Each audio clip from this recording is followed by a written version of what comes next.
नमस्कार, आप देख रहे हैं 4 पीएम और मैं हूं आपके साथ निधि तिवारी। राहुल गांधी और राजनाथ सिंह के बयान सुनकर आज संसद में लगा कि मोदी सरकार और विपक्षी दलों का टकराव खत्म हो जाएगा।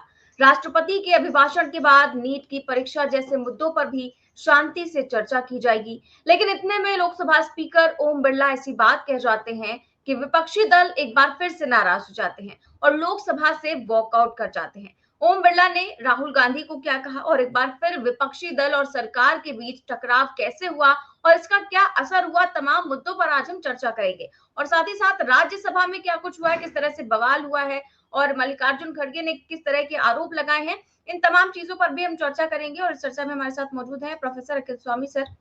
तो सबसे पहले मैं जो है क्योंकि सरकार और विपक्ष के बीच सहमति बनते बनते कैसे रह गई और राहुल गांधी को ओम बिरला ने क्या बोला जिसकी वजह से विपक्षी सांसद जो है वो नाराज हो गए। पहले मैं वीडियो दिखाती हूँ, फिर इस पर चर्चा शुरू करते हैं। देश को मैसेज जाता है, ठीक है, और हम स्टूडेंट्स को मैसेज देना चाहते हैं कि जो नीट का इशू है वो पार्लियामेंट के लिए जरूरी है। ठीक है, इसलिए मैसेज देने के लिए हम चाहते थे कि एक दिन पार्लियामेंट चर्चा करे। मैं देखता हूँ।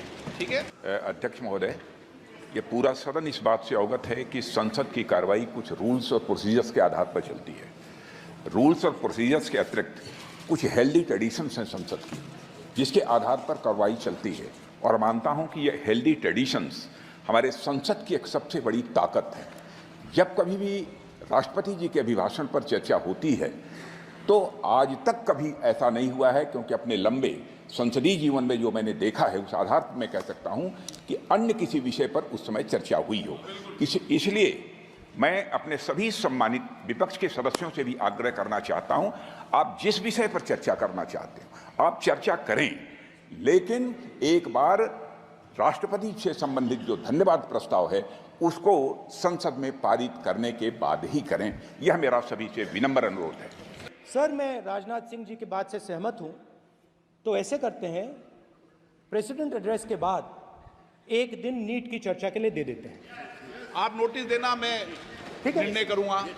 राजनाथ सिंह जी का तो सुझाव हो सकता है, निर्णय मैं करूंगा या बीएससी करेगी।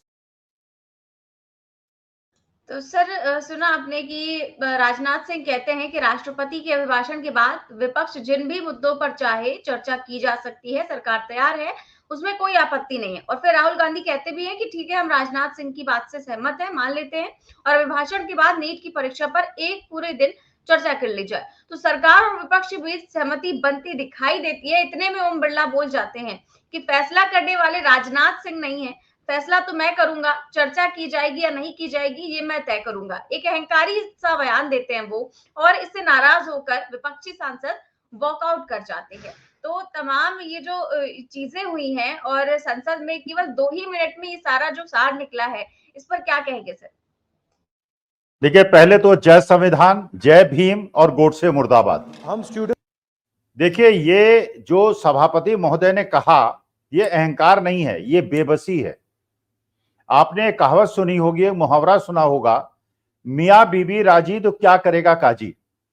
अरे, जब राहुल गांधी कह रहे हैं कि ठीक है चलिए आप अभिभाषण पे धन्यवाद प्रस्ताव पे डिस्कशन करा दीजिए, उसके बाद एक दिन नीट पे वो करा लीजिए डिस्कशन, ये राहुल गांधी ने कहा। राजनाथ सिंह ने कहा हाँ ठीक है, हमें कोई आपत्ति नहीं है, ये प्रोसीजर को पूरा कर लिया जाए, उसके बाद हम लोग एक दिन जो है नीट पे डिस्कशन कर लें। मियां बीबी राजी। अब स्पीकर महोदय की समस्या क्या है कि उन्हें आदेश लेना है अमित शाह से और मोदी जी से। देखिए, यही हम लोग हमेशा कहते आए कि राजनाथ सिंह जो है वो एक सामंजस्यवादी नेता है, वो सामंजस्य चाहते हैं, वो लोकतंत्र में बिलीव करने वाले व्यक्ति हैं, वो संविधान में बिलीव करने वाले व्यक्ति हैं। लेकिन ओम बिरला साहब को जब जज की कुर्सी पे बैठे हुए हैं, जब पंच की कुर्सी पे बैठे हुए हैं, तो उन्हें अपने पद की कुछ अपनी कुर्सी की मर्यादा रखनी चाहिए। क्या परेशानी है, उसके बाद कहते हैं मैं निर्णय लूंगा। इसका मतलब जो वो बताएंगे मुझे मोदी जी और अमित शाह।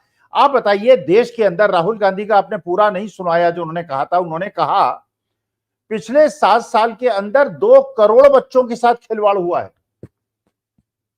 2 करोड़ बच्चे। अब आप सोचिए निधि, आप तो कम उम्र की हैं, बच्चों के जीवन के साथ जिस प्रकार का खिलवाड़ की, उसे अपने भविष्य का पता ना हो, उसे ये ना पता हो कि एक तो इंडस्ट्री नहीं लग रही, इंडस्ट्रियलाइजेशन नहीं हो रहा, हर चीज प्राइवेटाइज हो रही है, हर चीज जो है पता नहीं ये जो ये पुल बना रहे हैं किस तरह से बना रहे हैं, सीमेंट डाल रहे हैं कि रेत डाल रहे हैं, इनॉग्रेशन करते हैं 2 महीने के अंदर वो धंस जाता है।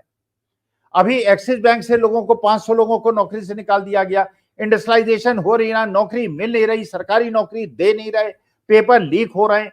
तो मैं तो ये कल्पना करके मेरी रूह कांप जाती है कि आज तो मेरी 72 साल की उम्र में कि मेरे बच्चे जो आज 17 से 22 साल के हैं उनके मन पे क्या बीत रही होगी।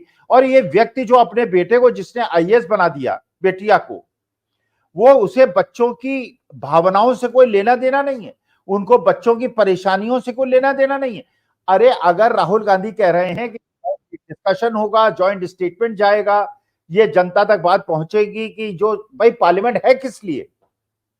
अब आप ये बताइए, जैसे एक बार पहले भी मैंने उदाहरण दिया है, मेरे घर की परंपरा है, आपके घर की परंपरा है, सुबह उठते हैं, नहाते हैं, धोते हैं, पूजा करते हैं, ठीक है, ये प्रोसीजर है। अगर कोई इमरजेंसी आ जाएगी तो इस प्रोसीजर को अपनाएंगे हम। घर में आग लग जाएगी तो पूजा करने बैठेंगे उस समय? अरे सबसे पहले आग को बुझाएंगे। इस समय देश के बच्चों के मन में आग लगी हुई है, उसे बुझाना आवश्यक है, उनको मैसेज देना आवश्यक है। भाई ये जो ओम बिरला साहब हैं, ये पिता समान हैं इन बच्चों के जो आज परेशान घूम रहे हैं। राहुल गांधी उनके भाई समान हैं, मोदी जी उनके पिता समान हैं। राजनाथ सिंह ने तो समझ लिया कि ये बच्चों की भीषण समस्या है, क्योंकि राजनाथ सिंह भी पिता हैं, वो भी नाना और दादा हैं, उनको पता है कि बच्चों की भावनाएं कैसी होती हैं। ओम बिरला साहब को नहीं समझ में आता, अपनी बेटियों के आंखों में आंसू क्या वो देख पाते होंगे? तो ये किस प्रकार की बातें हैं? स्पीकर महोदय को शोभनीय नहीं है उन्होंने जो किया है, क्योंकि मैं टीचर रहा हूं, मैं बैठा हूं जब मैंने बच्चों की समस्याओं का संज्ञान लेते हुए उनकी तरफ सोचते हुए उसका निर्णय लिया है। ये तो ऐसे कर रहे हैं जैसे कोई डिक्टेटर हो।